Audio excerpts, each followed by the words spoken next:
that was released in those stories for years. And we told people this for years. And they said, you're animal rights activists, you thrive on emotion, this isn't factual, you don't actually know. And for years there were trainers who were willing to talk, but they weren't willing to come out publicly because they knew that this is a multi-million-dollar business. The Niagara region depends wholly on it. John Holler's a multi-millionaire. He has some of the most powerful lawyers in the entire North America. So no one wanted to take that. No one wanted to wear that. And then Phil came forward. All of the things which are now on the public record that are undeniable, that they cannot be denied. It doesn't matter if CASA and the SPCA say everything's fine. It doesn't matter. All this stuff is on the public record now. We knew that the deer have no vet care. We knew that, but people would not believe us. We knew that John shot animals on site, but they would not believe us. So everyone, this has got to be like the biggest. I don't care that it's raining. This has to be the biggest roar. This is so important, what Phil did coming forward. And if I can speak directly to people who are organizers in other towns, this is why it's so important to have a stance that's pro-worker and understand that it's the owners. It's John Holler who exploits both animals and the staff at this park and the people in his community. He needs to be the target of the pressure of this campaign, right? Keep that in mind. Everyone give it up for Phil Demers.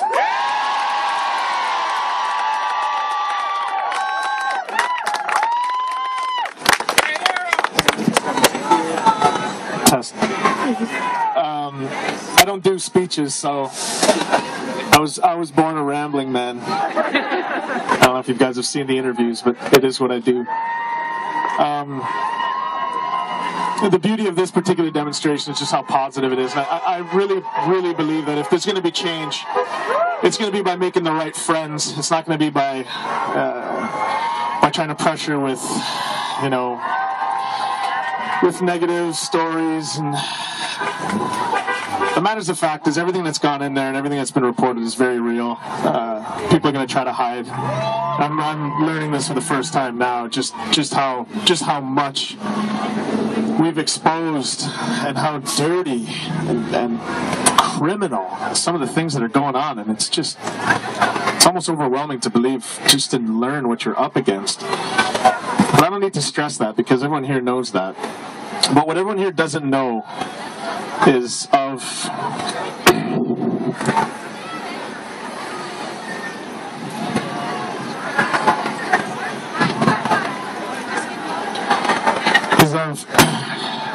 Holly the sea lion, who's the youngest sea lion I've ever known, who has an ulcered eye now, and she'll have that forevermore.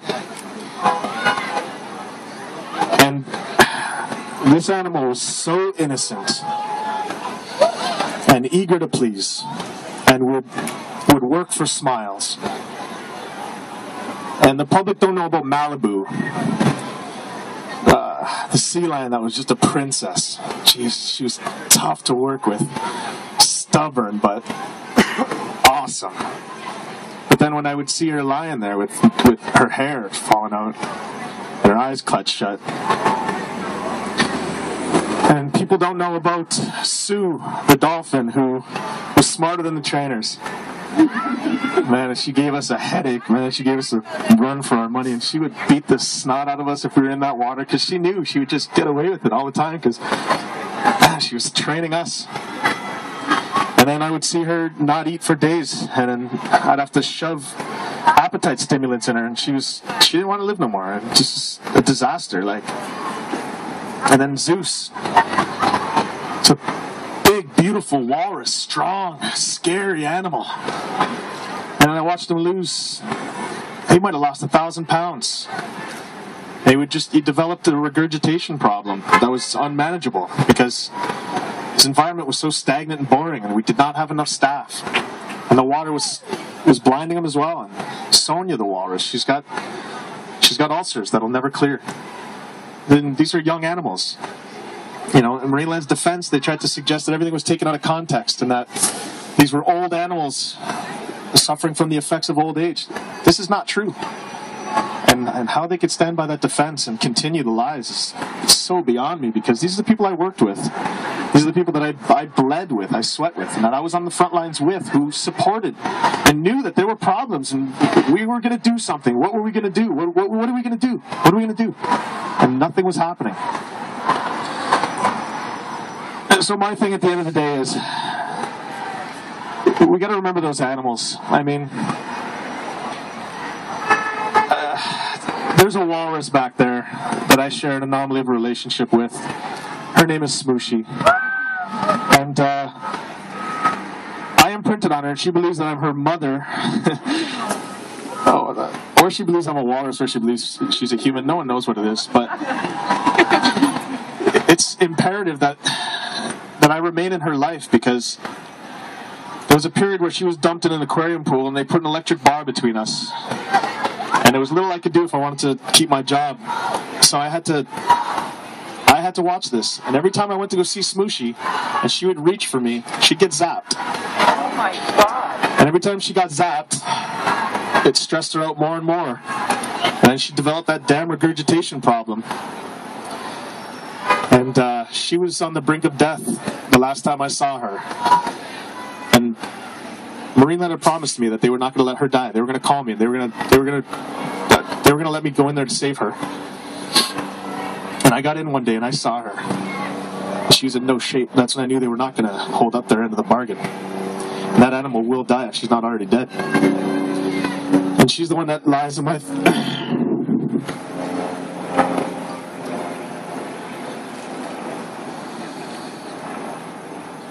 She's the one that I think about.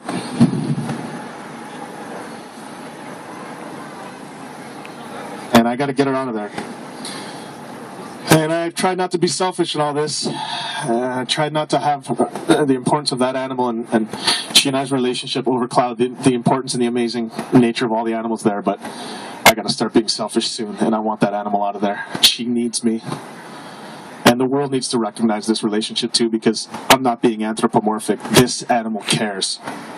Anyone who's out there propagating the notion that animals are incapable of care are lying. They're doing that so that you continue to eat them. They're doing that so you continue to disassociate rather than relate to the animal. But if we just start putting ourselves behind those eyes and in the minds of those animals, and this is what I've always stressed when I worked there, was the animal-trainer relationship. You've come to find out real fast that these animals are very vulnerable, very caring, and I'd love the opportunity to show the world that. But I got to get back with that walrus. So let's just keep the animals in mind moving forward. I'm sold. I think something's going to happen here. The world is watching now. I mean, I would have never guessed that this was possible. This is a very lonely place to be when I was coming out. But then thanks to a lot of other former trainers now who have come out, yeah, I feel like this is a marathon that is going to be, the finish line is going to be crossed. So in saying that, keep the animals in mind, please. Let's just think about the animals, because everything's very real of what's gone on there. And maybe don't forget about me and Smooshy, because moving forward, I'm coming after that animal. Thanks a lot.